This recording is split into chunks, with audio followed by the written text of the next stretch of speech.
The first thing Ethan hears is the metallic clatter, that thin, nervous sound a sheet of loosened tin makes when the wind slips a finger beneath it.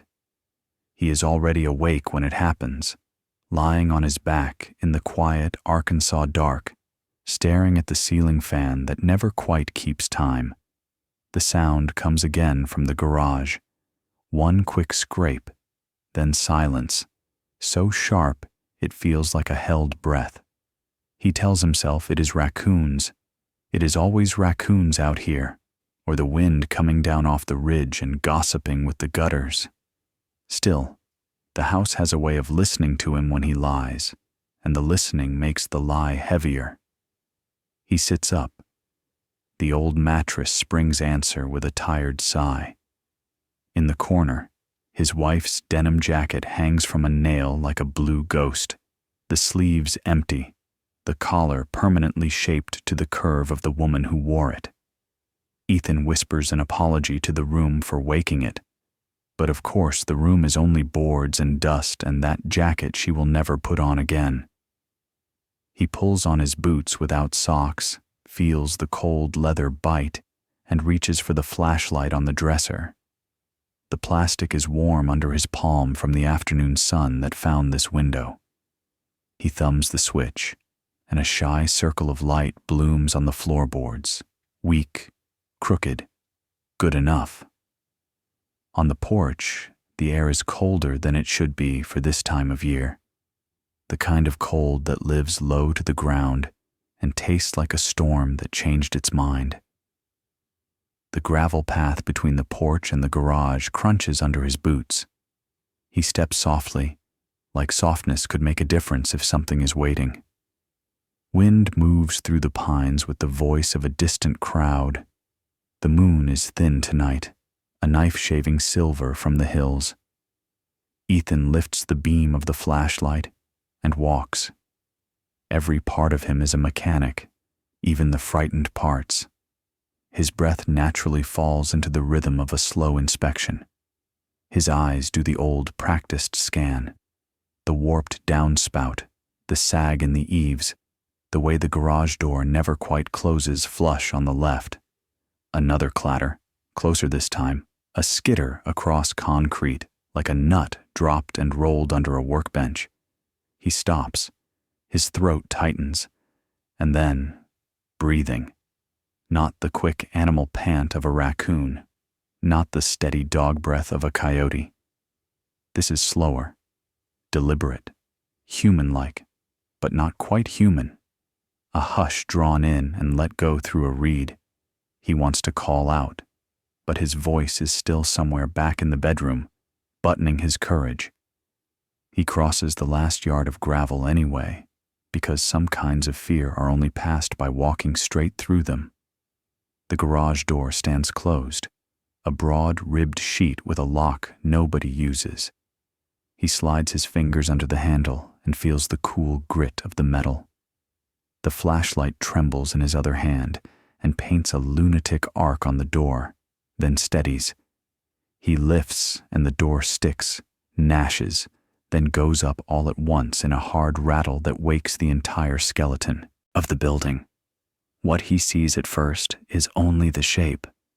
The old pickup's blunt nose, the fender he has meant to sand for 3 long months, the dangling cord of an extension light that used to work. And behind the truck, crouched low where the dark pool's deepest, a figure. The flashlight finds an elbow and something like a knee, a shoulder, a head that is just a little too round. The figure tilts away from the beam, like light is not a friend. Ethan's breath snags, then breaks free. He tells himself it is a person. He tells himself to speak. "Hey," he manages, and the word is too thin for the room it has to fill. The figure doesn't startle like a person would. It moves. Not a scramble. Not the clumsy, abrupt math of weight and balance. It slides, a smooth correction, as if someone were erasing and redrawing the same line on paper, without lifting the pencil. The beam stutters over gray skin that isn't exactly skin, over hands that seem longer than they should be, over the suggestion of a face where the eyes reflect the light like polished obsidian. The flashlight drops a little. His heart climbs into his mouth and sits there, waiting to see if it will need to run. A thought skims through him, a prayer he has not said aloud since the day they lowered his wife into the ground. He does not finish it. He cannot remember how to finish anything lately. The figure remains crouched, patient in a way that is not human patience, like it was made to wait. A wind finds the open doorway and lifts the smell of oil and cold iron and old rubber. Ethan thinks of angels and demons and the way his mother's voice used to change on Sunday mornings when those words came up. He thinks about the long hollow after a person says the word widow, and the world nods and goes back to what it was doing. Another thin, metallic sound, a small thing settling on a larger thing. He tightens his grip on the flashlight until his knuckles ache. He means to ask, "What are you? What are you doing in my garage?" He means to say, "I have a phone, and friends, and neighbors, and any minute a dozen trucks will come roaring down the lane, men and dogs, and loud certainty." But none of that is true, and the late hour refuses to be impressed by his theater. All he has is the stickiness of fear and the old instinct to be kind, even when kindness feels like the wrong tool for the job. He swallows. The figure tilts its head slightly, as if checking the angle of him against some private blueprint. The beam climbs, hesitates at the edge of those dark eyes, then slips sideways to the clutter. Coffee tins of bolts, a calendar still open to a month his wife never saw, the socket set she bought him on their last anniversary, and the way he could not stop crying when he opened it, because the gift was so ordinary, and it was the last ordinary thing she ever did. His own voice comes back to him then, not strong, but present, like a hand finding a railing on a dark stair. "What you are about to hear," he says. Or maybe it is the narrator inside the story saying it, or maybe it is the story itself, choosing its mouth, "has been kept from humanity for thousands of years. And I need to warn you, once you understand this truth, your entire view of reality will shatter. This isn't comfortable.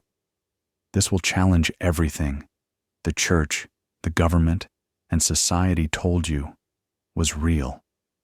But if you're tired of the lies, if you're ready to see what's really happening, you need to subscribe and turn on notifications right now, because the story you're about to witness will expose a truth that powerful people don't want you to know. There's no going back after this. The words do not echo. They land and sink, and the room gets smaller around them, as if the walls have heard a secret and are leaning in to hear the rest. Ethan does not know why he said it, or who he said it for. He only knows that the shape behind the truck lifts its head a fraction, listening in a way that makes the skin along his forearms rise. He tries again, softer. "I do not want any trouble," he says. "I can help if you are hurt. I have water. I have blankets."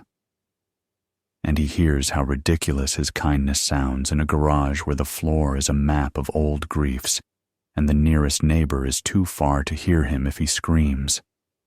The figure shifts in that same impossible glide. The flashlight jitters and the beam finds a hand, long fingers, delicate, almost translucent where the light thins it. Then the beam catches a glimpse of a face, not truly a face, but the idea of one, arranged around eyes that drink light and give nothing back. He should run. He should slam the door and throw the bolt and call someone whose job is to come when your courage runs out. But something in those eyes, something steady and unthreatened, presses down on the panic until it lies still, panting. He takes one step, then another. Each step is a sentence he does not know how to finish.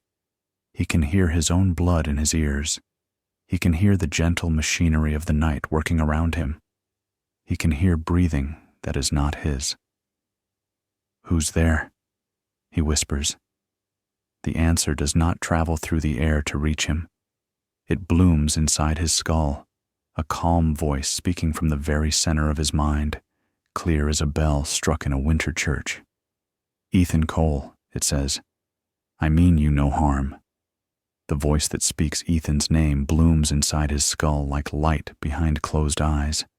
It is clear, calm, threaded with something that feels impossibly ancient. "Ethan Cole, I mean you no harm." He flinches backward and hits the door frame. The flashlight jerks in his grip, rolling across the floor and spinning its beam in a slow, dizzy circle that catches the corners of the room, the rusted vise, the empty oil cans, the workbench, the figure rising from behind the pickup. It stands upright now, gray skin, smooth and faintly luminous. Limbs too long, too precise, the head slightly larger than it should be, its surface moving like mist over glass. But the eyes, those eyes, are black pools that swallow the light whole. Ethan cannot look at them without feeling something sink through his chest, like the world he knows is a thin layer of ice, and those eyes are what waits beneath. He stumbles sideways, fumbling for anything he could use as a weapon. A wrench, a hammer, his own heartbeat. "Stay where you are," he croaks, but the words collapse as soon as they leave his mouth. The creature doesn't move closer. It doesn't blink. It only tilts its head as though measuring his fear and finding it ordinary. "I am here because you asked for help." The voice doesn't come from the air. It doesn't even echo. It simply is, vibrating somewhere between thought and sound, as if his own mind has become a speaker. Ethan shakes his head violently. "I didn't ask for anything," he says. His throat feels scraped raw. "You've got the wrong man." The creature's head lifts a fraction higher. "Do you not remember what you whispered on the night of the first rain after your wife's passing? The words you said when you scattered her ashes?" The flashlight beam quivers across the concrete. Ethan's breath stops halfway out. "No," he whispers. But the word sounds like a lie. He's too tired to finish. The creature begins to repeat, its tone unchanging, a recitation made of light instead of sound. "If anyone can hear me, if there is anything out there, tell me she didn't die for nothing. Tell me I didn't fail her." The voice threads every pause exactly as he remembers it. The air around him thickens. For a moment he can smell the damp clay by the riverbank where he'd stood with her urn. He can hear the distant frogs, the dry rattle of reeds.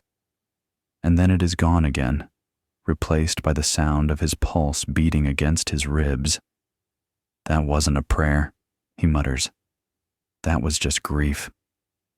"Grief is a kind of prayer," the being replies. "It is the purest call there is." "We heard you." "We?" Ethan asks, trying to gather his thoughts, but his voice trembles like an engine that will not catch. "Who's we?" "Those who still listen." The phrase drifts through him like a chill wind through tall grass. He tightens his grip on the workbench behind him. "You're telling me you heard something I said 2 years ago. Across what? Across the sky?" "Across distance that does not measure in miles or light years," the voice answers. "Distance is not what you think. Sound, thought, and sorrow travel further than you imagine. You called, I came." Ethan's throat constricts. "You're lying. This is a dream, or some kind of psychosis." He presses the heel of his palm against his forehead until colors bloom behind his eyelids. "I didn't call you." But the creature steps out of the remaining shadows, and for an instant, The light catches the contours of its body, thin shoulders, a rib cage that seems to shimmer with faint movement, veins of soft luminescence pulsing just beneath the skin. Its voice grows gentle. Your kind builds towers to reach heaven and forgets that heaven was never above you. It was always within. When one of you remembers, we hear. He wants to run, but his knees will not obey. Why me? He asks hoarsely. Why not someone righteous, someone holy? I'm just a mechanic. Because you were ready. The simplicity of it cuts deeper than any explanation could. Ready for what? For madness? For mercy? He can't tell which. The creature's gaze drifts toward the wall where a framed photograph hangs crooked. Ethan and his wife, Lila, standing beside the old truck on the day he finished restoring it. The edges of the photo are curled from humidity. The being steps closer to it, studying the captured sunlight on their faces. Ethan stiffens. Don't touch that, he warns, though he isn't sure why. She is why you asked, the voice says. She is why you ache. How do you know her? He demands, anger rising to cover fear. Did you watch us? Have you been here before? Not in the way you mean. Every life leaves an echo. Yours called loudest the night she left. You believed no one heard you. But the universe has never been silent, Ethan. His name again, spoken without breath, yet heavier than sound. The weight of it nearly doubles him over. He remembers kneeling by the river, whispering to the stars until dawn swallowed them. He had wanted someone, anyone, to answer. Now something had, and he wished it hadn't. I don't want your kind of help, he says. Whatever you are. The creature studies him. Then why are you still here? Ethan opens his mouth and finds no words. Because he cannot move. Because curiosity has fused with terror. Because beneath everything, the disbelief, the panic, there is something small and shameful. Hope. The faint, desperate hope that maybe there is more than the silence he has lived with. The creature folds its arms loosely, an imitation of human posture that looks almost tender. You prayed to a God who seemed far away. What if I told you he never was? Ethan snorts, the sound shaky. Now you're preaching? I do not preach, I remind. It takes another step closer. Ethan can see fine details now, a network of pale lines tracing its temples like circuitry grown from bone. Your faith has been buried under centuries of fear, it continues. The one you call Jesus did not come to start a religion. He came to end distance. But the world made a business out of absence, out of waiting for a God who was never gone. Ethan's hands tighten into fists. Stop, he says. You don't get to talk about him. You don't even know what he is. The creature tilts its head again. We know more than you suspect. We watched when your world was still learning the shape of faith. You built temples to the sky, thinking the light lived there. But light is not up. Light is within. Then what are you? He asks. An angel? A devil? Neither. A witness. A messenger of what your kind once understood before forgetting. The wind shifts outside, knocking something metallic against the wall, and both of them flinch slightly. For a moment, Ethan catches a flash of vulnerability in the creature's movement, its long fingers trembling just barely before it steadies them. The sight somehow makes it more real, and that realness terrifies him more than any supernatural theory could. He lowers his voice. You say you came because I was ready. Ready for what exactly? To remember. The word ripples through him like thunder rolling beneath the skin. He thinks of every sermon he half listened to, every prayer that felt like throwing stones into a well with no bottom. The creature continues, softer now, almost mournful. You have been taught that faith is belief without proof, but faith was meant to be sight, an inner vision.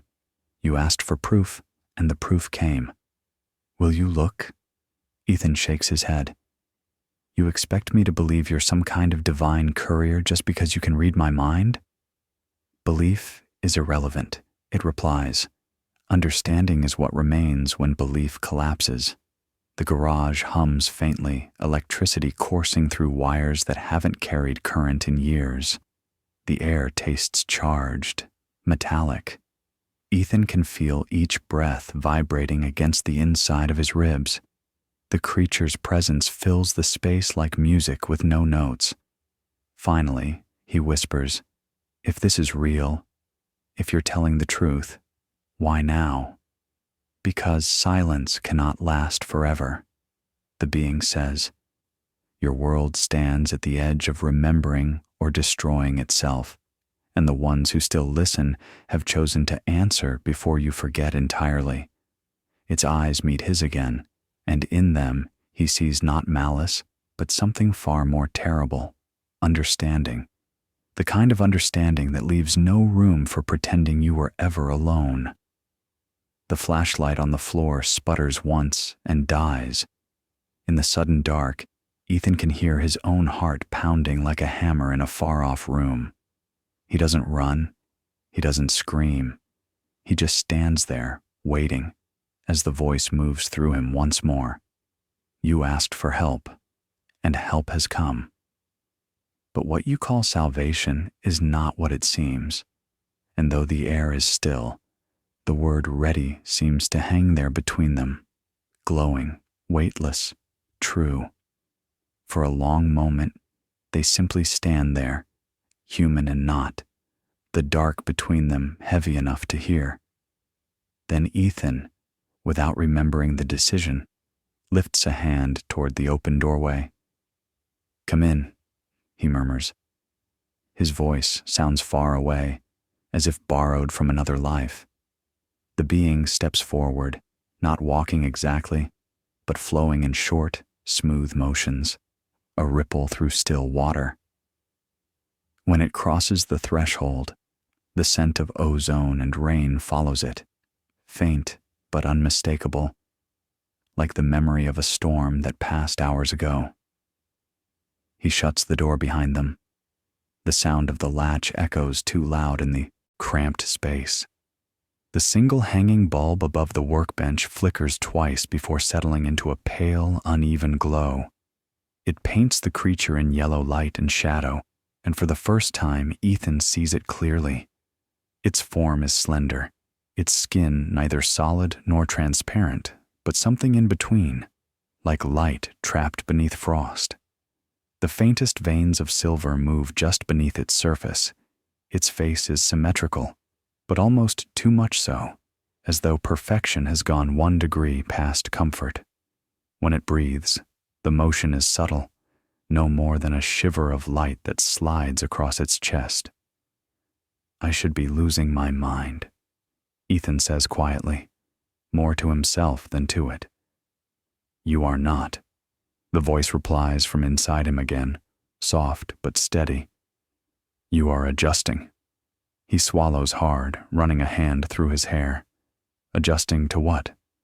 To what was always here. The answer lands in him like a stone in water, simple, heavy, impossible to pull back out. He gestures clumsily toward a stool beside the workbench. "You can sit if you even do that." The being lowers itself onto the stool, graceful, almost curious. Its eyes wander across the cluttered space. Jars of bolts, wrenches smeared with grease, an old radio missing its antenna, the coffee mug with his wife's name still faintly visible on the side. Its attention lingers there for a heartbeat too long, and Ethan turns the mug face down before he knows why. "I don't know what you want," he says, his voice uneven. "I told you," the being says. "Help. From me?" He laughs nervously, shaking his head. "I can barely help myself. Perhaps that is why you were chosen." He looks up sharply. "Chosen for what?" The being doesn't answer right away. It extends a long, delicate hand toward the ceiling bulb. The air hums softly, and the filament steadies, its flicker vanishing. The light grows cleaner, whiter, as though something unseen has tuned it. Beneath that glow, Ethan notices something else. The faint shimmer that radiates from the creature's body isn't reflection at all. It's self-made, like a low heartbeat of illumination. "My vessel was damaged during entry," it says at last. "The atmosphere is denser than anticipated. I will repair it and depart by morning. But I must remain under shelter tonight." Ethan nods automatically, though his mind refuses to catch up. You have a ship? Where is it?" The being turns its head toward the far end of the garage where the shadows pool behind his truck. "Not far. Hidden." He almost laughs again, a sound made brittle by disbelief. "You want to stay here? In my garage?" The creature inclines its head slightly. "Only until dawn." He opens his mouth to refuse, to tell it this is insane, that he can't just harbor something from the sky like a stray dog. But then the image flashes through his mind. His wife's photograph on the nightstand, her soft eyes, her voice saying, "What if we were wrong about everything?" The memory softens the refusal before it reaches his lips. "Fine," he mutters, "but just one night." He moves automatically, clearing space on the workbench, sweeping aside tools, old rags, bits of scrap metal. His hands won't stop shaking. The being watches him with that still, unreadable calm, its gaze moving from his hands to the cross hanging on the wall above the bench. It points at it. "A symbol," it says, not asking but stating. "You believe in its meaning?" Ethan hesitates. "I used to. What does it mean to you now?" He frowns, avoiding the question. "It's complicated." The being gestures lightly toward the Bible sitting beneath the cross, the cover warped with age. "Then tell me what faith is," it says. "Not the word, but the feeling." Ethan exhales slowly. "You want the truth?" He leans against the workbench, the wood cool against his palms. "Faith used to mean something alive to me, back when she was here." He nods toward the house, meaning his wife, though he can't say her name. "After she passed, it turned into routine, I guess. You pray because you don't know what else to do. You say the words, even when you don't believe anyone's listening. It's habit, not hope."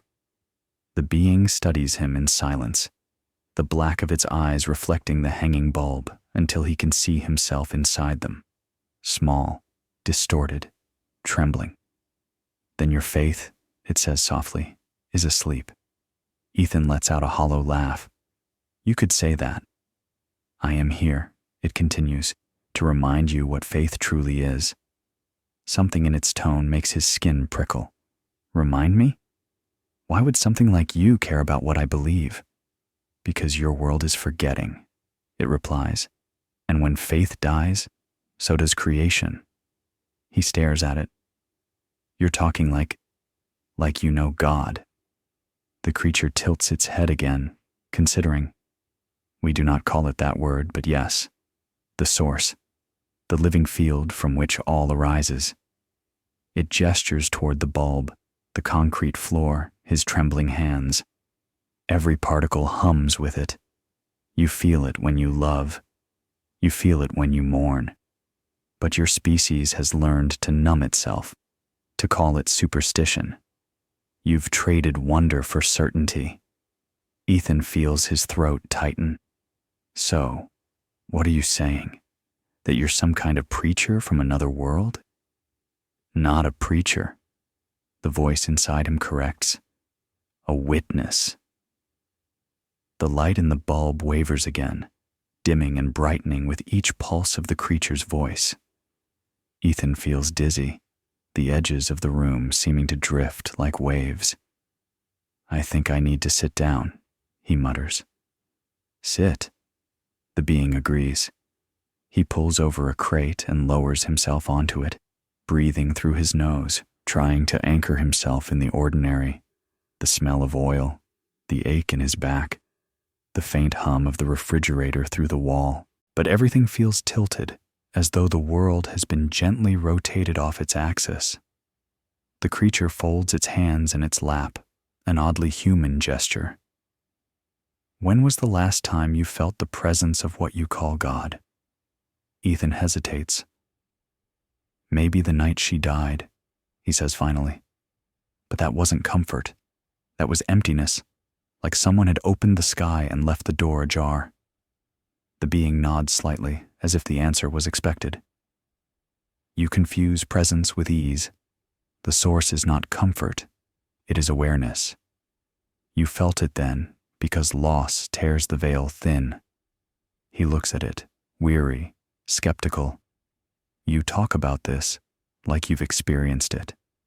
The creature's eyes seem to flicker from black to a deep violet for just a moment. We have known separation longer than you have walked upright. Ethan rubs his face with both hands. This is insane. Is it? The voice asks. Or have you simply forgotten what sanity feels like when it isn't measured by disbelief? The air between them grows heavy, charged. He can almost hear the faintest hum coming from the creature, a resonance deep in the bones rather than the ears. For a moment, he feels his heartbeat align with it, two rhythms syncing by accident or design. Then he shakes himself free and stands abruptly. You can stay till morning, he says gruffly, but I need to think. The being inclines its head. Thinking will not save you, Ethan Cole. Remembering will. He turns away, pretending to busy himself with the tools, but every word seems to echo inside his ribs. Behind him, the creature reaches toward the cross again, not to touch it, but to trace the air around it, fingers moving in slow arcs as if feeling invisible threads. When the first light spoke, it murmurs, it did not ask to be worshipped, it asked to be seen. That is faith, the act of seeing what cannot yet be proven. Ethan says nothing. The clock on the wall ticks past midnight. Outside, the crickets have fallen silent, as though the night itself is holding its breath. The bulb hums above them, casting their shadows onto the floor, one human, solid and tired, the other faint, luminous, barely touching the ground. For the first time since his wife's death, Ethan does not feel alone. But the feeling is not comfort. It is something sharper, more dangerous, like the edge of a truth he is not ready to touch. And somewhere in that quiet garage, beneath the weight of all he does not understand, faith begins, barely, invisibly, to stir. The hours slide quietly past, until even the frogs outside give up their song. The air in the garage feels thick, alive, as though the walls themselves have started to breathe. Ethan sits on his crate, elbows on his knees, watching the being as it moves. No wasted motion, no sound save the faint hum that seems to rise from its skin. The bulb above them buzzes faintly, dimming whenever the creature speaks, brightening again in silence, as if light obeys its pulse. It begins without warning. No change of posture, no preamble, just the voice, inside him, not around him, pouring gently through the seams of his thoughts. Creation was never a moment, it says. It is a current. It moves through all things, even now. You are swimming in it every time you breathe, every time you love, every time you mourn. The source does not create and leave. The source creates by being aware. Ethan straightens, his heart thudding. You're saying God didn't make the world? That he's still making it? There was never a then, the being answers. There is only an eternal now. Everything that is continues to unfold inside awareness. But your kind built stories that make him distant. so you could measure yourselves against him. That distance was the first lie. The words arrive like half-forgotten memories, familiar, yet newly dangerous. Ethan wants to argue, to anchor himself in Scripture. But all the verses that once came easily now scatter like dry leaves in his head. You talk like you've been here forever, he says, like you've seen everything. The being lowers its gaze, its hands folded loosely in its lap. We have watched longer than your written time remembers. We were there when the first ones looked up at the sky and called the light God. We spoke then, as we speak now, but the ears that heard us turned our voice into law instead of love. The tone is not angry. It carries the calm ache of an old teacher repeating a lesson long ignored. Ethan shakes his head. If that's true, why didn't you stop it? Why let the world keep twisting things? The creature's eyes lift again. They shine with a dim radiance, not reflected light, but something deeper, self-born. Because awareness cannot force awakening. The source gave you freedom, so complete that you could even choose to forget it. We have always whispered, but the world worships noise. Its words slip into him like wind through cracks, stirring things he doesn't want touched. He leans back against the workbench, breathing slow. So what? You're saying religion got it wrong? Religion once served remembrance, the voice replies. At first, it was a way to hold light.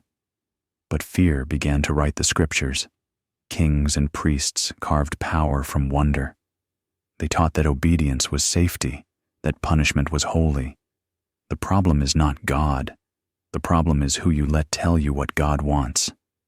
The last sentence vibrates in him like a struck bell. Ethan's fists tighten. That sounds like blasphemy, he says. You don't know what you're talking about. You're just twisting words. The being tilts its head slightly, watching him the way a mother might watch a frightened child. If it were blasphemy, why does it feel familiar? Why does it echo something you already know, but buried? Ethan stands, pacing across the floor. His boots scuff the concrete. Because you're inside my head, that's why. You're making me feel things that aren't mine. No, the voice answers softly. I am only pointing where you have been afraid to look. You built your faith on fear, not love, and fear will not survive what comes next. He stops mid-step. What do you mean? What comes next? The being doesn't answer right away. It looks past him toward the night outside, where the faintest glow of distant lightning flickers along the horizon. Your world turns through great seasons, it says at last. Some call them ages, others call them renewals. You are nearing the end of one and the birth of another. Faith will be tested again, as it was before each great change. But most will fail because they believe in words, not presence. Ethan frowns. Presence? The living current, the awareness within all things, the voice that speaks without sound. That is what faith was meant to be, the remembrance of connection. But your people traded presence for doctrines. You worship the echo instead of the song. His stomach knots. You make it sound like we're doomed. You are not doomed, it says gently. You are distracted. But distraction can destroy worlds more effectively than war. He stares at it, trying to gauge whether this is wisdom or madness. You expect me to believe all this? That some cosmic current cares what I believe? That God's just, what, awareness floating around? Not floating, the creature corrects, and the air in the room shivers slightly. Flowing. You are part of that flow. Every thought, every act of kindness, every cruelty, they ripple outward. That is prayer, not words to the sky, but the shape your consciousness gives to the world. Ethan presses his palms to his eyes. This is insane. I'm talking about theology with a... whatever you are. When he looks again, the being is standing. Its outline brightens subtly, as if its body is catching light from an invisible dawn. Do you feel this unease? It asks. That is the space between belief and knowing. It hurts because the old stories are breaking inside you. Don't do that, he snaps. Don't get inside my head. I don't enter, the voice says. You open. He laughs dryly. Yeah? Then maybe I should close. You cannot. The door is memory. It swings only one way. He sinks back onto the crate, exhausted. The creature's glow softens again, fading to a pale blue whisper. Outside, wind presses gently against the walls, and the faint creak of branches fills the pause. When my wife was sick, Ethan says suddenly, surprising himself, I prayed every night. I begged for a miracle, and all I got was silence.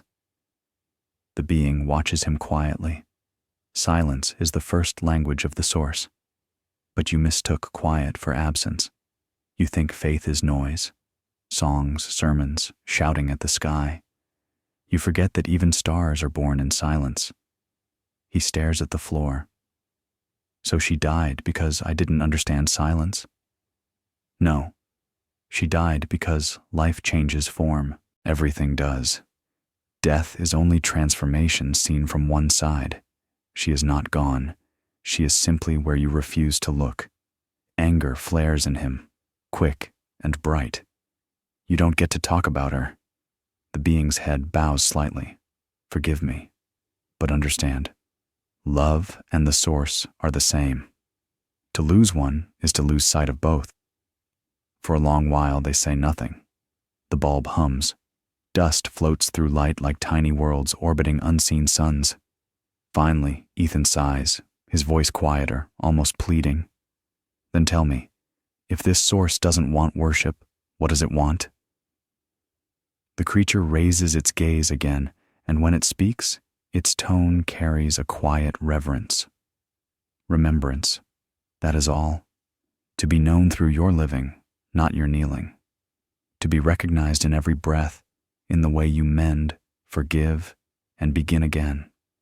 The source does not demand prayer. It invites participation. Ethan rubs his eyes. You make it sound easy. It is the hardest thing you will ever do, the voice says, because it asks for honesty. And honesty is what your species fears most.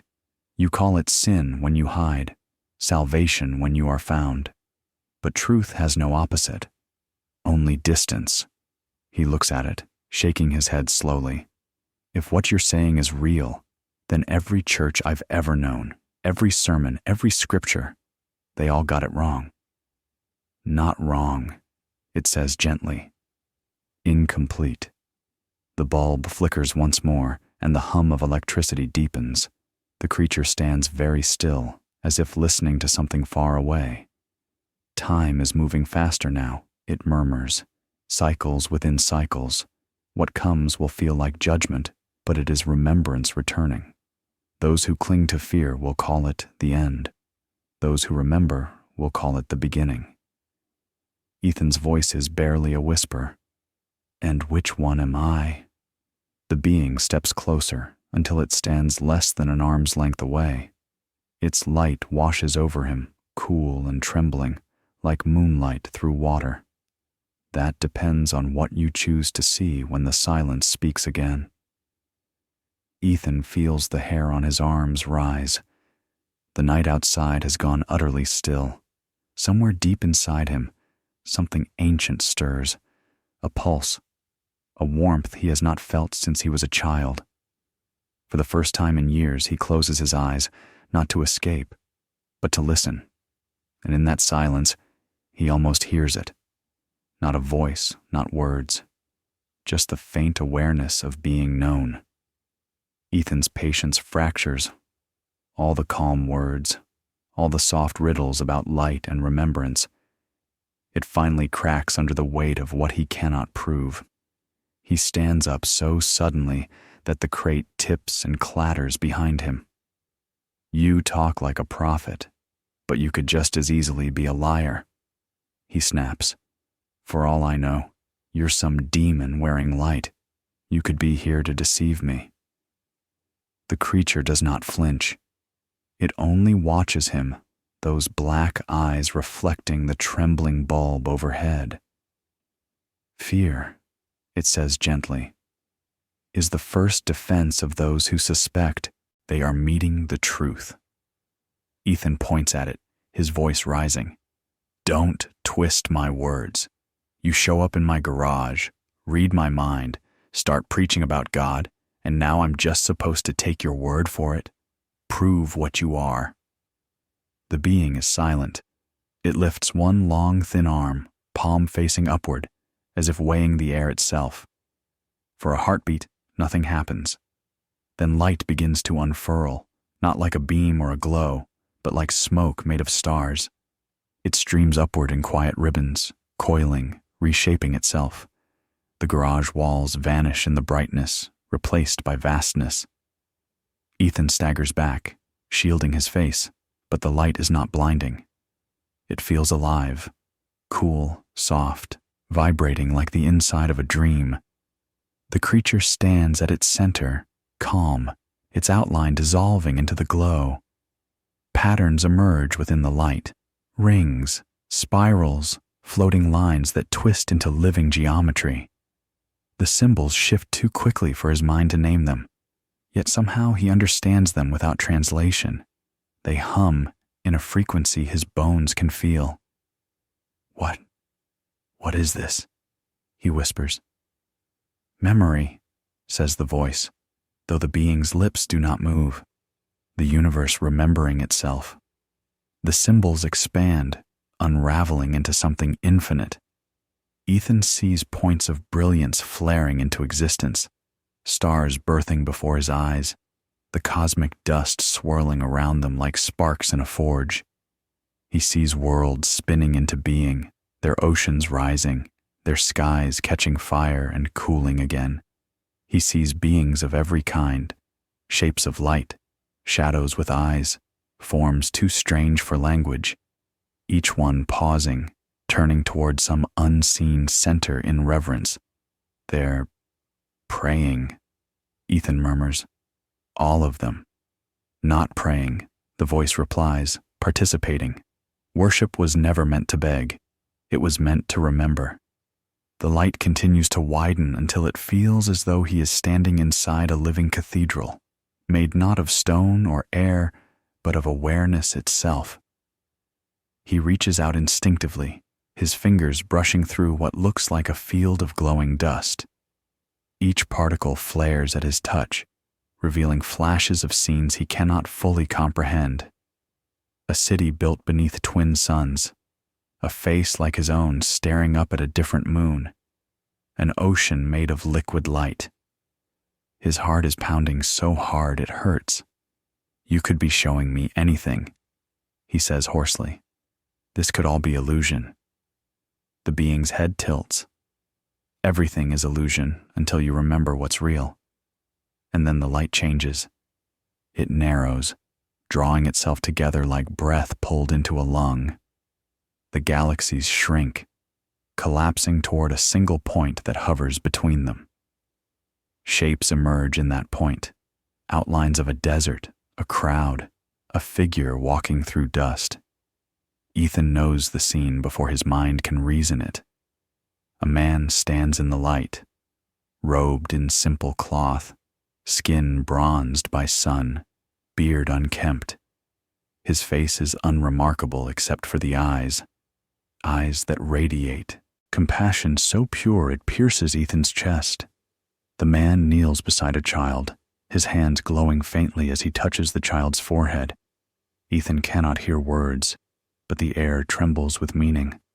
Comfort, forgiveness, truth. His throat tightens. Jesus, he breathes. The alien nods slowly, its form still half dissolved in the glow. Yes, but not as you were taught.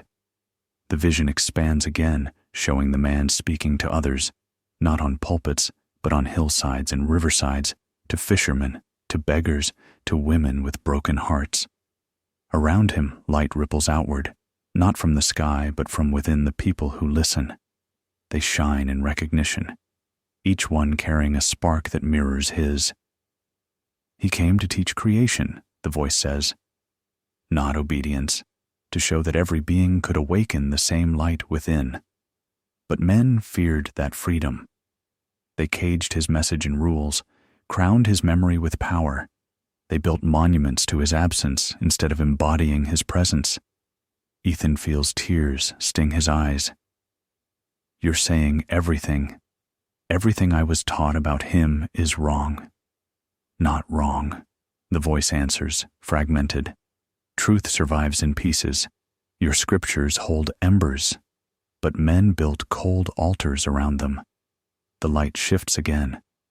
The image of Jesus fades, replaced by swirling constellations, each star pulsing like a heartbeat.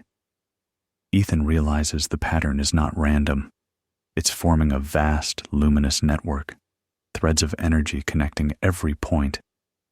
Between those threads he sees Earth, tiny and blue, suspended in the web like a single tear of water. Every world is a cell in one body. The being continues, every mind a nerve. When you act in love, the universe feels it. When you act in fear, it trembles. The source does not rule, it responds.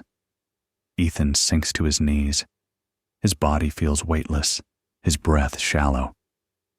If this is true, he whispers, then what's the point of anything we've done? The wars, the churches, the suffering, all of it. The being's voice softens until it is barely thought. Even error serves remembrance. Darkness teaches contrast. The source has no enemies, only those who have forgotten they belong to it. The words echo through him like thunder made of mercy. He sees flashes again, prophets scribbling in caves, monks chanting beneath candlelight, slaves singing in fields, mothers whispering prayers over sleeping children. Each one is a fragment of the same message, remember me. The brightness around them begins to dim, returning the garage walls inch by inch. The hanging bulb flickers back into authority, casting shadows where stars had burned seconds ago. Ethan blinks, gasping as though surfacing from deep water. The creature stands before him once more, solid, still, its hand slowly lowering. He feels dizzy, trembling. I saw everything, he stammers, but I don't even know what it means. It means, the creature says aloud this time, its voice carrying through air instead of thought, that you were never separate. The same light that birthed those stars burns quietly inside you. Ethan's vision blurs. He grips the edge of the workbench for balance. Why show me this? Why me? The being looks toward the closed garage door, as though listening for something distant. Because your kind remembers truth only through awe. You asked for proof. Proof is never for the mind, Ethan Cole. It is for the heart. Ethan stares at the floor, tears dripping into the dust. I thought faith meant believing without seeing. The being's gaze softens. Faith is not blindness. It is sight beyond fear. You saw tonight and still you live. That is faith. He wipes his face, breath shaking. If everything you said is true, if he came to teach creation, not obedience, then why did he die? Why did it end the way it did? The being's voice is quiet. Because love always walks willingly into darkness, not to lose, but to transform it. He did not die for sin. He died to reveal that death was never final, to remind creation that even the void is loved. Ethan closes his eyes. In the silence that follows, he thinks he can still feel the echo of that cosmic hum, the pulse of the living universe resonating in his chest. When he opens them again, the being has turned away, its outline faint against the flickering bulb. "You said you'd leave by morning," Ethan murmurs. "If you're telling the truth, will you come back?" The creature does not answer immediately. Its black eyes glint once in the low light. "If you remember what you saw," it says, "I won't need to." Then it looks down at its own hand, the one that held the galaxy, and a faint shimmer trails from its palm like the last ember of a dying star. "Creation was never about obedience," it repeats softly. "It was about awakening. That is the truth your world forgot." The hum fades. The light steadies. Ethan stands alone again in the silence, trembling, half convinced he's been dreaming, yet still feeling starlight pulsing under his skin. Dawn crawls into the world like something wounded. The first light that seeps through Ethan's curtains feels colder than it should, gray instead of gold, as though the sun itself has forgotten what warmth means. He wakes before it rises, drenched in sweat, his dream still crowded with echoes of galaxies and faces made of light. The images don't fade when his eyes open, they only settle deeper, hiding beneath his ribs like embers that refuse to die. He moves through the kitchen in slow, automatic motions. The coffee machine clicks and hisses. The smell fills the room, grounding him in something ordinary, something human. His hands tremble as he pours the cup, and a few drops stain the counter. He doesn't wipe them up. He just stares at them, the small brown puddles glistening in the early light, until they blur into the reflection of his own face. Tired, hollow, afraid to believe what he saw. He tells himself it was a hallucination. Grief does strange things to the mind. Isolation magnifies it. But the air still carries that faint metallic scent, that whisper of ozone, and somewhere beyond the wall he can feel a pulse. Not his own. Something steady, mechanical, alive. He turns his gaze to the framed photo hanging beside the kitchen doorway. His wife, Lila, standing in the sunlight with her hand on his shoulder, both of them laughing at something long forgotten. Her eyes, bright even in black and white, seem to look straight through him. He whispers, "You'd know what to do." His voice catches. The memory of her last words stirs again, that strange question she had asked in her final hour. What if we were wrong about everything? He'd brushed it aside back then, telling her to rest, to save her strength. But the tone she used, soft, wondering, almost peaceful, haunts him more than any pain she felt. Now, after last night, the question feels less like despair and more like prophecy. He drinks the coffee, but it does nothing to steady him. The world outside feels fragile, as if reality itself is a thin film stretched over something vast and waiting. Then it happens again. A sound, the low hum coming from the garage, rhythmic, like a heartbeat wrapped in machinery. Ethan's breath stalls. He sets the mug down too fast, and it rattles against the table. Part of him wants to run out the front door and keep walking until the sound disappears. But another part, curiosity, or faith, or foolishness, pulls him toward it. The morning light spills across the floor as he opens the garage door.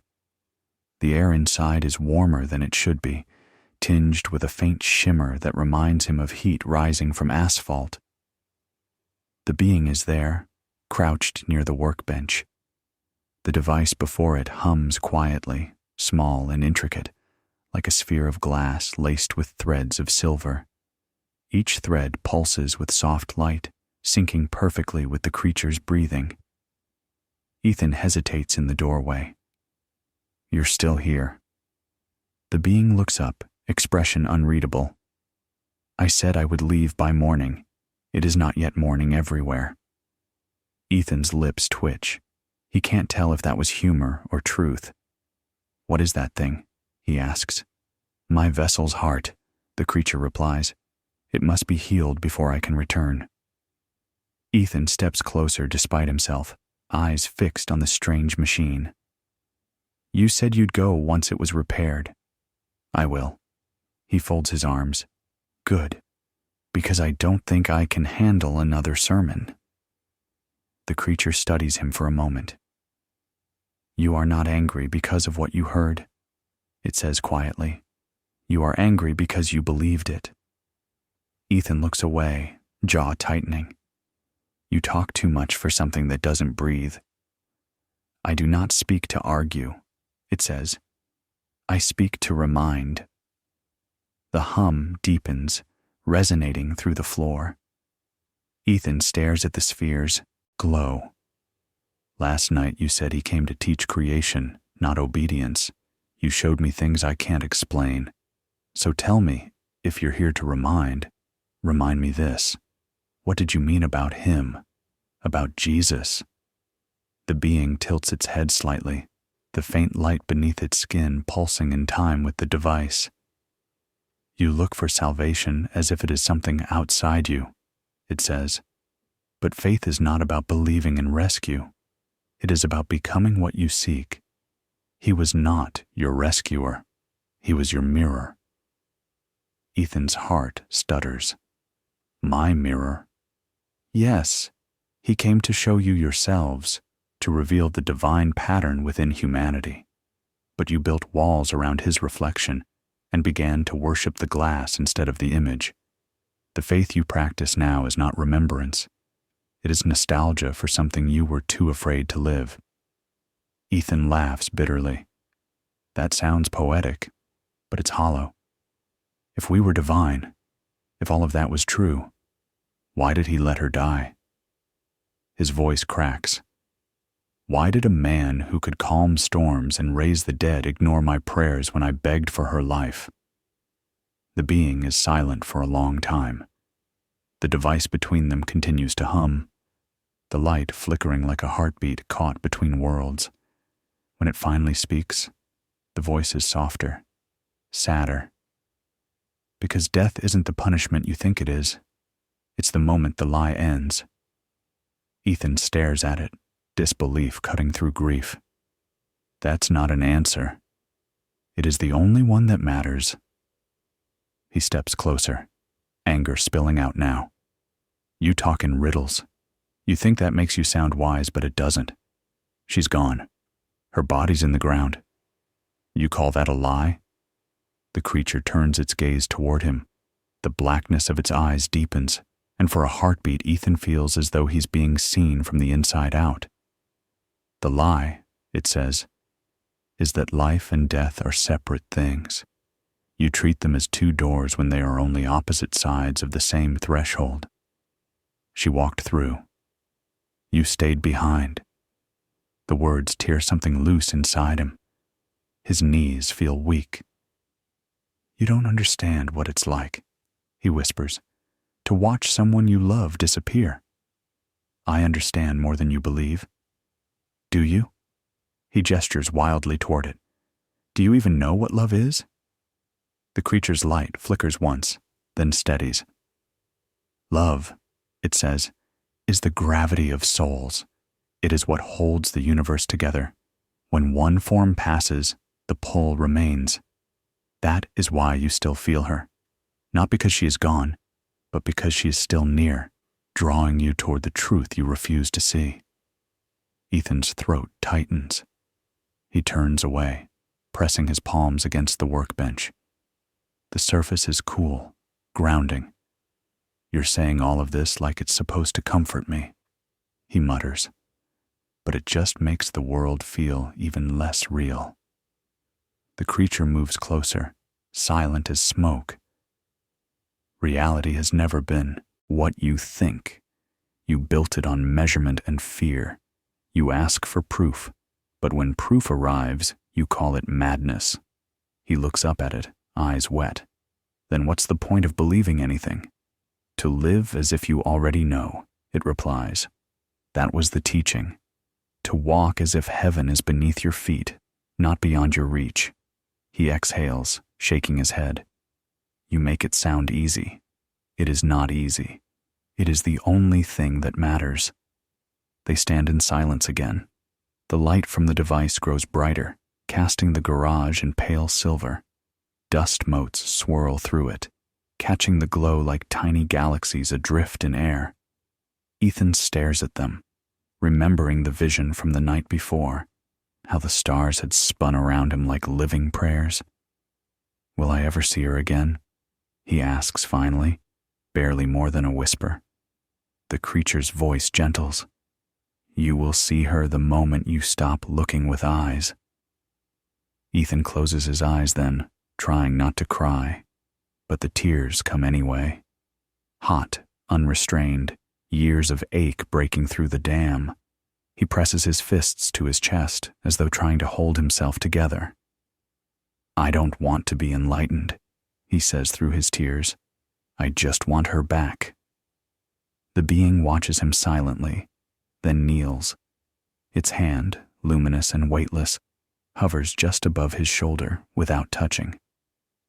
You do not lose what becomes part of you, it says softly.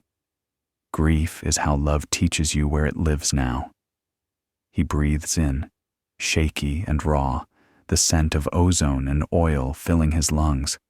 Somewhere outside, birds begin to stir. The morning has arrived in full, though the light feels different. Purer, almost too still. Ethan wipes his face and looks at the being. What happens to us? He asks. When we die? The creature's eyes reflect the pale dawn. You wake up, it says simply. And remember. The hum of the device grows quieter, steadier, like a heartbeat finding its rhythm. The light from within it spreads across the garage floor, forming faint shapes that flicker like wings. Ethan sinks onto the stool, spent. The air between them feels fragile but sacred. He looks down at his hands, oil-stained and trembling, and for the first time in years, he feels something like forgiveness, not for her, or even for God, but for himself. The creature studies him one last time, its voice now barely a whisper. You are not broken, Ethan Cole. You are awakening. Pain is how light learns the shape of the vessel it fills. He doesn't answer. He only sits there, trembling, as the sound of the machine blends with the beating of his own heart. The morning deepens into silence. The hum of the alien's device fades to a low throb, steady and hypnotic, like the pulse of the earth beneath concrete.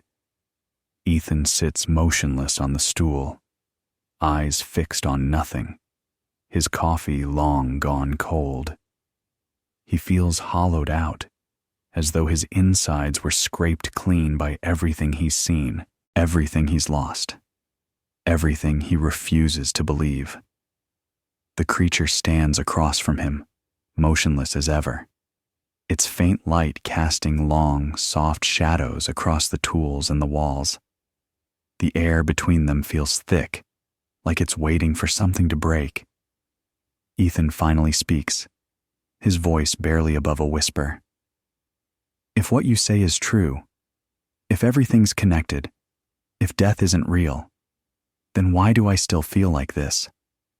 Because you still see with human eyes, the being replies. You measure life by endings and call it truth, but endings are only walls built by perception. You live inside the small room of your senses and forget that the house is infinite. Ethan lets out a short, humorless laugh. That's easy for you to say. You don't feel what we feel. The creature tilts its head slightly. Would you like to know how wrong you are? Ethan looks up, wary. What do you mean? I can show you, it says. Not with words, with experience. You asked for proof before. What you saw was light shaped into memory. But this will be truth beyond sight. Ethan hesitates. Every instinct screams no. But curiosity, that old restless ache that drives all faith and all ruin, pushes the word out before he can stop it. Show me. The being steps forward, its movements fluid, soundless. The faint glow beneath its skin intensifies, a soft blue radiance rippling outward like breath made visible. It raises one long, delicate hand and hovers its fingertips just before Ethan's forehead. "Do not be afraid," it says softly. "Fear will only distort what you see." Ethan barely has time to inhale before the touch lands, feather-light, almost imperceptible, and the world falls away. The garage dissolves, peeling off reality like old paint. The smell of oil, the hum of the refrigerator, the weight of his body, they all vanish. There is only light, endless and alive, expanding in every direction without source or shadow. He isn't standing on anything, yet he doesn't fall. The sensation is not floating, but belonging. The light surrounds him, fills him, moves through him like water through a riverbed. He gasps, but there's no sound. His breath becomes brightness, his heartbeat a ripple in the infinite. Then, from somewhere far and near at once, comes a vibration, a harmony so vast it feels like the spine of creation itself. Voices join it, thousands, then millions, weaving together in tones that are not heard but felt. Each one is distinct, and yet part of one endless chord. He knows these voices.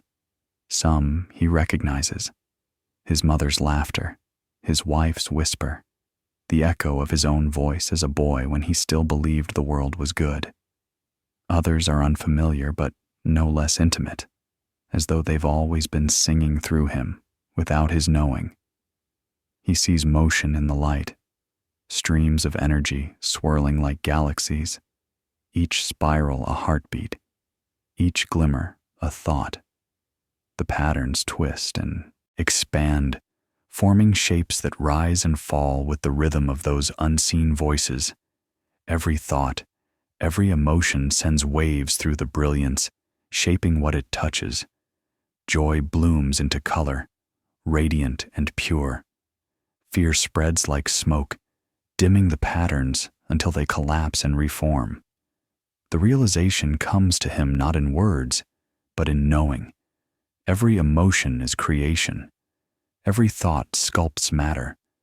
Every act of love strengthens the pattern. Every act of fear unravels it.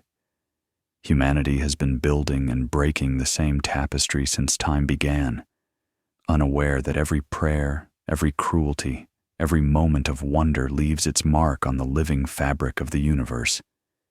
He sees how faith once glowed like gold through the design, flowing from heart to heart like a single flame passed from torch to torch. But somewhere along the way, that light dimmed. The golden thread turned brittle, tangled. He watches how belief hardened into ritual, how the purity of trust was traded for transaction, blessing for obedience, love for rules, hope for hierarchy. Ethan feels something inside him twist with sorrow. He sees the echo of temples built from fear, of altars dripping with guilt, of people begging for forgiveness from the very light that was already within them. He sees faces, men, women, children, kneeling before empty skies, their prayers rising like smoke that never finds its way home. And then, amid the vast expanse of light and sound, a familiar voice cuts through everything. Ethan. It is small and tender, yet it reverberates through the universe. His heart lurches. The light bends around him, and through it steps a form made of radiance and memory. Lila. She is not the way he remembered her, frail, fading, but luminous, whole, more alive than she had ever been. Her hair shimmers like sunlight through water. Her eyes carry that same softness she had in life, but now they shine with knowing. Lila, he chokes. his voice trembling inside this soundless world. "You're—" She smiles. "You already know what I am." He wants to touch her, but when he reaches out, their forms ripple together instead of meeting. Her hand passes through his, leaving warmth, not contact. "Why didn't you answer me?" he asks. "All those nights I prayed, I called out for you." "You were never abandoned," she says gently. "You just forgot how to listen." Her words sink into him like sunlight through deep water. All at once he feels it. The faint pull he'd mistaken for grief, the warmth he'd dismissed as memory. She had been there all along, threaded into every breath, every flicker of awareness. Tears shimmer in his eyes, though here they are made of light. "I missed you so much." "I know," she whispers, "but love doesn't vanish when bodies fall away. It changes shape. You kept calling it loss, but it was only transformation. You carry me still, Ethan. Every time you forgive, every time you remember beauty, I live in that moment." The light around them flares brighter, and for an instant he sees her not as a separate being, but as part of the vast field, woven through the same luminous web he had seen before, every thread connecting every soul. The voices swell again, millions of songs, laughter and sorrow blending into one symphony of existence. He feels the entire universe breathing, the pulse of every star synchronized with the heartbeat of the source. And then, beneath it all, a single truth rises like a tide inside him. Nothing has ever been lost. Nothing has ever ended. He turns to Lila again, desperate to hold on to her face, but she is fading into the brilliance. "Don't go," he pleads. "I'm not going anywhere," she says, her voice dissolving into the light. "You just have to remember." The glow collapses inward. The music folds into silence. The infinite field shatters into fragments of light that rush past him like sparks in a storm. Then darkness. He wakes to the cold slap of concrete beneath his cheek. The dim bulb hums above him, flickering. The smell of oil and metal returns like gravity. His chest heaves, lungs dragging in air that feels too heavy for his body. His face is wet, tears or sweat, he can't tell. The garage is quiet again, except for the faint hum of the alien's device and the sound of his own sobbing. His fingers curl into the dust, trembling. The vision is gone, but its echo throbs inside him. The taste of light, the memory of her voice, the infinite chorus, they linger like afterimages burned into his soul. He rolls onto his back and stares at the ceiling, the bulb's weak glow blurring through his tears. "You were never abandoned," he whispers to himself. The words break him open. The sobs come harder now, unrestrained, primal. The creature stands near the workbench, silent, watching. Its expression is unreadable, but there is something almost human in the stillness, a quiet respect, or perhaps mourning. It does not speak. It doesn't need to. Ethan weeps until the strength leaves him. He does not know if what he saw was truth or madness, but he knows one thing with terrifying clarity. The voice in the light was real, and it has changed him forever. The air has changed again. The warmth from the creature's light has faded into a thin metallic chill that feels like the space between breaths. Ethan lies on the floor, still trembling from the vision. The garage is silent, except for the faint ticking of the bulb above him, the hum of the alien's device, and the sound of his own heartbeat slowly remembering how to be human. He wipes his eyes with the back of his hand, though the tears keep returning, relentless as rain. The creature stands near the open door now, its form dimmer than before, its edges softening into the pale glow of the coming dawn. For the first time since it arrived, Ethan senses something about it that feels almost fragile, as if even this being, so ancient and composed, is bound by time. "How long was I gone?" he whispers. The being turns its head slightly, eyes dark and endless. "You were never gone. You only remembered where you truly are." Ethan sits up slowly, the ache in his joints pulling him back into the weight of flesh. He looks at the faint blue of the sky outside. Morning is coming. "You said you'd leave by sunrise." "Yes," the creature answers. "The world must forget me before it begins to remember itself again." He looks at it, fear and longing tangled inside him. "So that's it? You just leave? You show me everything, turn my soul inside out, and then vanish?" The creature steps closer. Its light flickers faintly, less like a glow now and more like breath. "I must. What you saw was not meant for possession. It is not a revelation to own, only to carry." Ethan lets out a bitter laugh. "I don't even know what to do with it." "You have a choice," the being says softly. The words hang in the air, heavy, final. "What choice?" Ethan asks. "To forget," it says, "or to remember." Ethan blinks, confused. "Forget? What do you mean, forget?" The creature lowers its gaze slightly, as though choosing its next words with care. "If you choose to forget, the memory will dissolve like a dream at dawn. You will wake tomorrow convinced this night was grief's hallucination. You will live as before, uncertain, searching, but at peace in your unknowing. You will grow old and die believing it was imagination." He swallows hard. "And if I choose to remember?" The being looks up again, the full weight of its gaze settling on him. "Then you will bear the burden of truth. You will see through illusion. You will watch faith fracture around you as the world begins to awaken. You will witness what comes, the collapse, the confusion, the fear, and you will not be able to return to the comfort of ignorance." Ethan's voice is small. "You make it sound like remembering is a curse." "Knowledge always begins as pain," the being replies. "But only those who remember can light the way for those still dreaming." The words settle into him like stones in deep water. He looks down at his hands, still trembling faintly.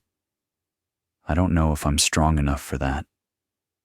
"No one ever is," it says. But strength grows in the space between despair and surrender. Ethan rises unsteadily to his feet, pacing a slow circle across the floor. "You're saying I'd have to live knowing the truth while everyone else clings to lies? That sounds like hell." The being's eyes flicker. "Hell is nothing more than truth denied. It burns only because you resist it." He stops, staring at the creature. "Why tell me all this? Why me, of all people?" "Because you asked," the voice answers simply, "and because you were willing to listen." Outside, the horizon is bleeding light, a soft gray turning toward amber. The sky seems impossibly wide. Ethan feels the fragile quiet of that hour before sunrise, when everything holds its breath, suspended between night and day, certainty and awakening. The being continues, its tone lower now, like a voice fading across distance. "Faith, as your world knows it, will soon crumble. The weight of revelation will be too much for the structures built to contain it. You will see lights in the sky, not as symbols, but as sentinels of remembrance. Governments will deny them. Religions will twist them. But they are not coming. They have always been here." Ethan feels a cold shiver crawl up his spine. And what happens when people find out? "Fear," the being says. "Control, division. Those who worship power will call it deception. Those who fear silence will call it the end. But the truth is neither destruction nor salvation. It is recognition, the unveiling of consciousness across worlds. He sinks onto the stool, burying his face in his hands. And what am I supposed to do in all that? The being moves closer until its glow brushes the edge of his shoulder. Do not preach, it says. Do not try to save. Simply live as if God is within every person you meet. That is the only gospel that cannot be corrupted. Ethan looks up slowly. That's it? Just live? Yes. Live with awareness, with humility, with presence. The smallest act done in remembrance ripples through creation more powerfully than sermons shouted in fear. He exhales, shaking his head. That sounds too simple. Truth always does, it replies. That is why so few choose it. The creature steps away, standing near the garage door. The sky behind it glows brighter, streaks of pale orange cutting through the mist. The dawn is near. Ethan watches as the being's outline begins to waver, dissolving into the growing light like fog surrendering to the sun. Wait, he says, his voice breaking.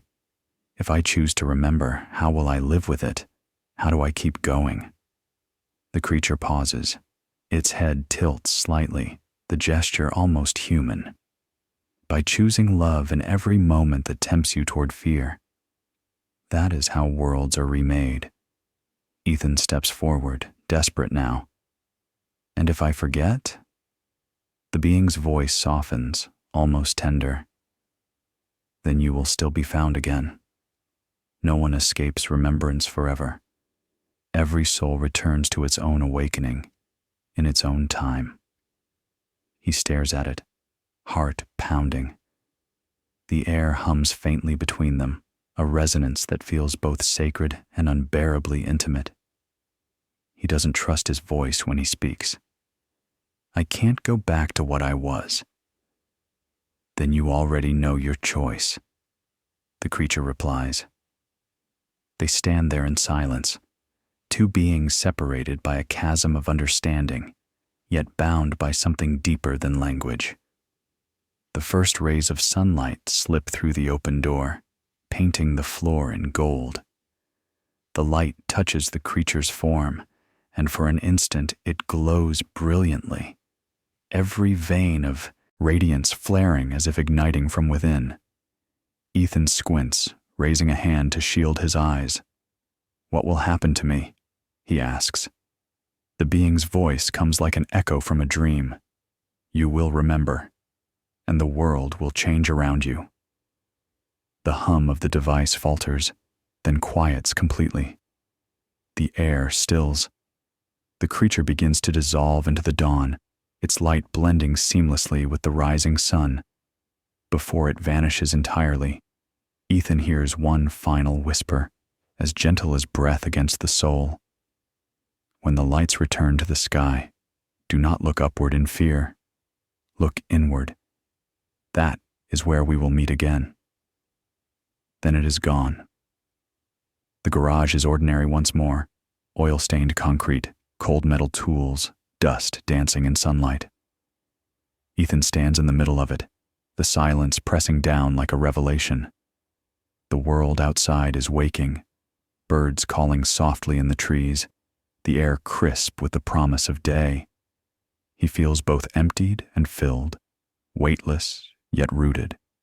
The memory of the vision still thrums inside him, but so does the ache of his human heart. He whispers into the quiet, unsure whether he's speaking to the creature, to God, or to himself. I'll remember. The words linger in the air, carried on the soft wind that slips through the open door. Outside, the horizon brightens, and for a moment, only a moment, the rising sun looks less like a star and more like an eye opening over the earth. The first light of dawn stretches across the horizon, thin and fragile, like a wound that refuses to close. The mist lingers low over the fields, quiet as breath. Ethan stands in the doorway of the garage, motionless, wrapped in the stillness that comes only before sunrise. That strange, suspended hour when the world feels both ancient and newborn. The creature stands a few feet away, near the center of the concrete floor. Its light is dimmer now, its edges transparent against the pale glow creeping into the sky. The small device it had been repairing hums faintly, its smooth surface rippling with a soft inner radiance that seems to echo the heartbeat of the earth. Ethan's voice is low, trembling. "You really have to go?" The being turns its gaze toward him. The cycle demands it. I cannot remain where memory has been awakened. My presence bends the pattern too far. He wants to ask what that means, but the words die before they reach his tongue.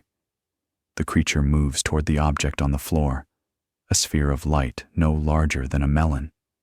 It touches the surface gently, and the hum deepens, resonant, alive. The air begins to shimmer, vibrating with invisible current.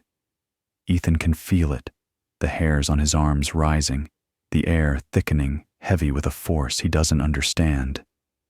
He takes a half step backward, eyes wide. "Is that your ship?" The being nods. "It is not what you think of as travel. It is remembrance condensed into form. I will return to where I began, or perhaps to where I have not yet been. Both are the same." He stares at the sphere, unable to reconcile the enormity of what he's witnessing with the simplicity of the scene. It's just a garage. Oil stains, rusted tools, the faint smell of gasoline, and yet it feels like the edge of the universe. The hum grows louder. The mist outside begins to tremble, curling upward in delicate tendrils that spiral around the sphere. The air bends light itself, and a faint glow blooms outward, spreading like dawn from within the object. Ethan swallows hard. What happens to me after this? The being turns to him, its black eyes reflecting the light of the sphere. "You live," it says softly, "and you remember." He steps forward, his voice breaking. "You can't just leave me with all this. I don't know what to do with it. I don't even know what I believe anymore." The being's gaze softens. "You believe already. You simply have not yet learned to live as if you do." The hum crescendos. The light swells brighter, blinding now, filling every corner of the room. Ethan shields his face, blinking through tears. The walls seem to dissolve into mist. The creature's form is almost gone, its outline flickering like a candle struggling against the wind. "You said the battle will be within hearts," Ethan shouts over the hum. "How do I fight it?" "By remembering what love is when fear tells you to forget," comes the answer, distant yet clear, echoing from everywhere at once. That is all that was ever asked. And then, silence. The light implodes inward, the sound vanishes, and the mist collapses into stillness. The sphere is gone. The creature is gone. Only the faint scent of ozone and rain remains, hanging in the air like a memory that refuses to fade. Ethan blinks into the emptiness. The garage is just a garage again. The tools hang where they always have. The coffee mug from last night sits forgotten on the bench, a thin film of cold liquid inside. The only sign that anything had happened at all is the faint shimmer in the air, and something small resting where the creature once stood. He steps closer, heart pounding. On the concrete lies a single metallic sphere, no larger than a golf ball. It glows faintly, pulsing with slow, steady light, like a heartbeat. Ethan kneels, trembling as he reaches for it. The surface is warm against his palm, impossibly smooth, alive. The light within it shifts as he moves it closer, swirling like liquid starlight trapped beneath glass. He lifts it toward the window, and the dawn reflects through it, scattering tiny constellations across the walls. For a moment, he forgets to breathe. Inside the sphere, if he looks long enough, he can see stars. Thousands of them, twinkling softly in a boundless darkness. They move when he moves, bending and turning as though the entire cosmos were contained in his hand. It's not technology, he whispers to himself. It's memory. He sets the sphere gently on the workbench. Its light paints the photographs pinned to the wall. Him and Lila smiling beneath summer trees. His old truck. The wedding ring he keeps beside the ash box on the shelf. The glow flickers over her face in the photo, and for a heartbeat, he swears she's smiling differently. He sinks to his knees, the weight of it all crushing him. Grief, wonder, terror, faith. It's too much for one heart to hold. His voice breaks into the stillness, raw and desperate. What now?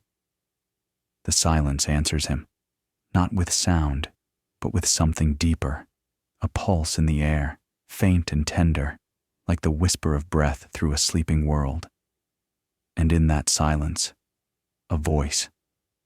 Not the creatures this time, not distant or alien, but soft, intimate, familiar, the same voice that once filled his prayers. Now, you believe. The words ripple through him, dissolving everything else. He bows his head, tears falling freely, the sphere's light glowing beside him like a second sunrise. When he finally stands again, the world feels unbearably quiet.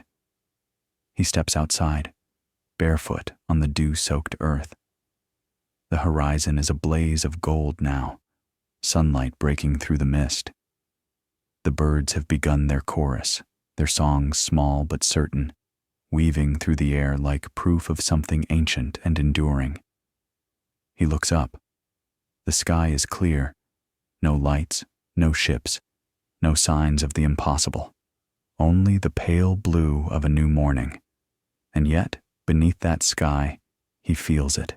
The hum, faint but constant, resonating deep in his chest. He walks to the edge of the gravel drive, the cool air brushing his face. The world looks the same, but nothing is the same. Every leaf, every sound, every beam of light feels charged with meaning. He closes his eyes and listens, really listens, for the first time in his life. There, beneath the chorus of waking birds and rustling trees, he hears it, the rhythm that had always been there, hidden behind noise and thought and grief, the pulse of creation itself, steady and patient.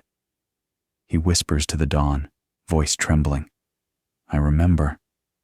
The wind stirs the grass, carrying the scent of rain and earth. The light grows stronger, chasing the mist back into the trees.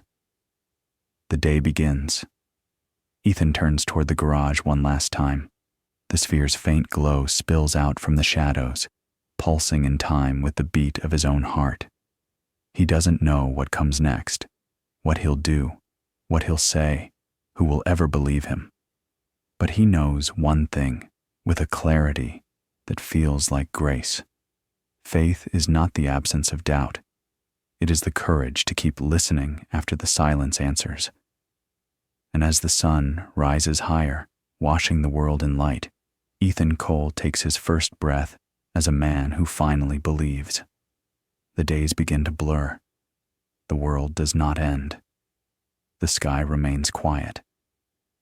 But for Ethan, everything has shifted beyond repair.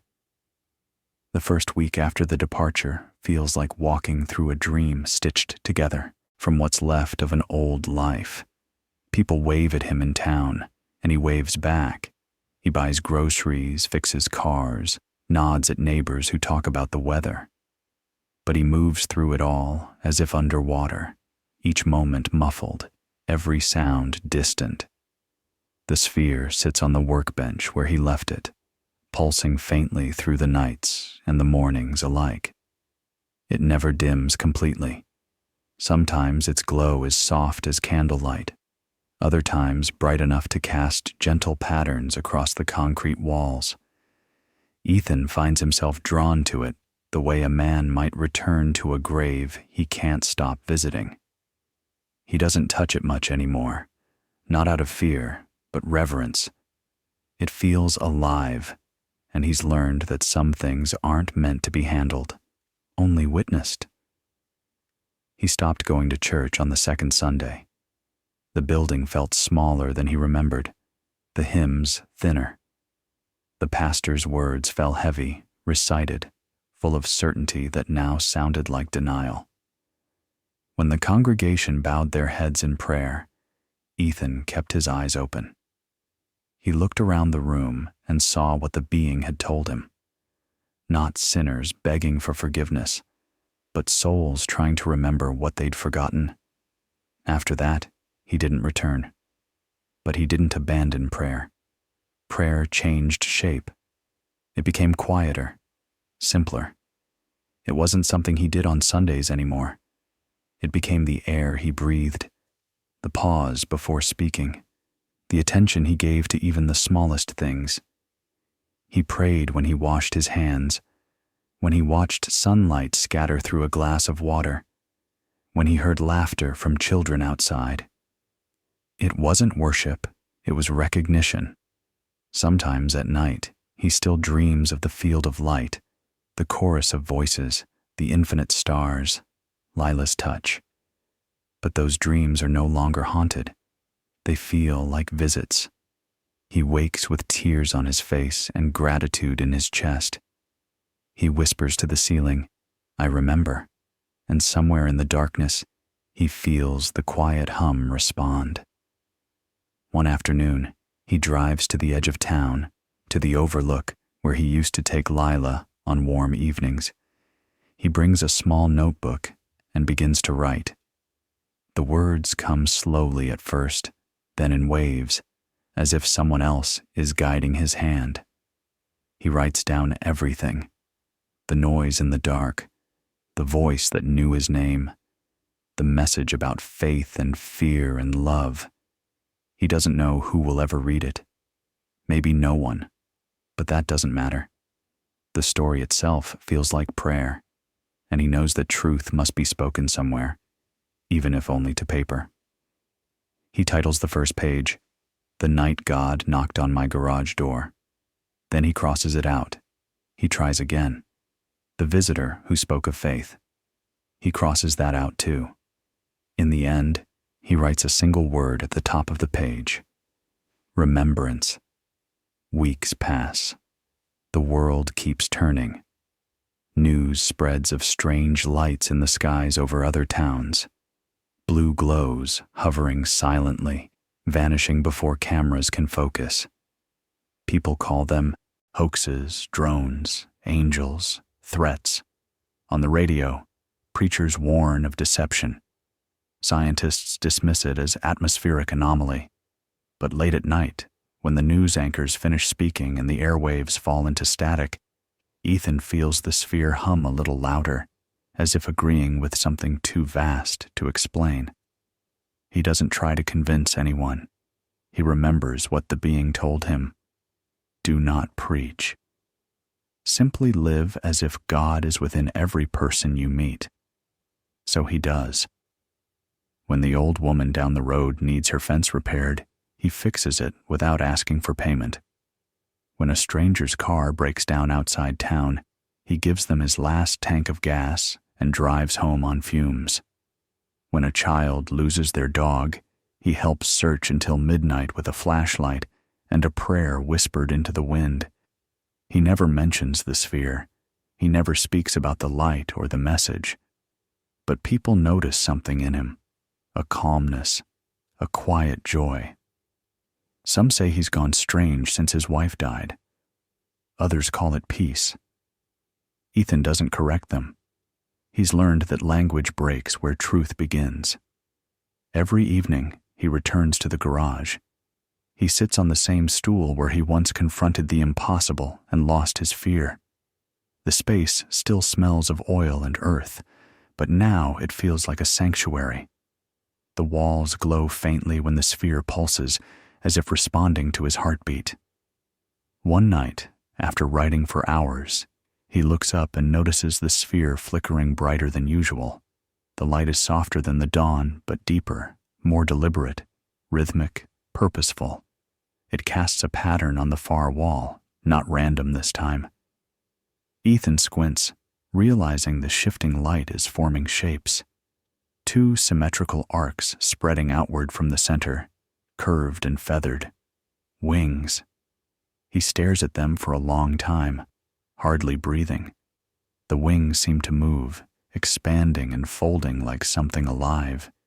He doesn't know whether it's reflection or revelation, but he feels what it means.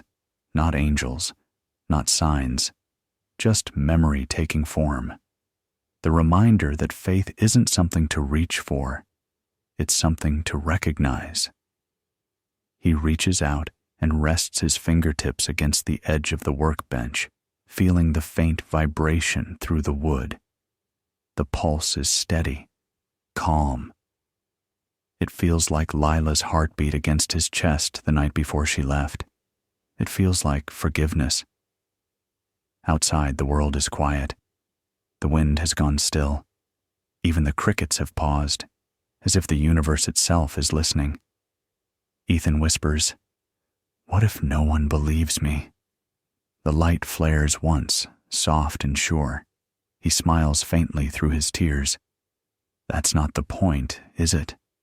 The sphere pulses again, one slow heartbeat, then another. He closes the notebook, sets it beside the light, and leans back in the chair. The garage fades into shadow except for the flickering glow painting wings across the walls. The silence stretches, vast and full, the kind that feels less like emptiness and more like listening. Ethan tilts his head back and exhales. His voice, when it comes, is low but certain, carried by the stillness. Maybe faith isn't waiting for heaven, he says softly. Maybe it's remembering we already live inside it. He lets the words hang in the air. They feel true in a way that doesn't need proof. The sphere dims slowly, as though satisfied, until its glow becomes no brighter than a dying ember. The wings fade into shadow. The hum dissolves into the quiet rhythm of Ethan's breath. Outside, the night deepens. Stars pierce the darkness, the same stars that once danced in his vision, the same ones he now knows are not distant, but part of him. He can almost hear the echo of that great cosmic chorus, faint but persistent, somewhere just beyond thought. He folds his hands, not in supplication, but in stillness, and listens. The silence that fills the room is not absence. It is presence. A living, sacred pause that feels as though the truth itself is holding its breath. And in that silence, that impossible, holy quiet, Ethan Cole smiles, eyes closed, finally home inside the heaven he'd been searching for all along.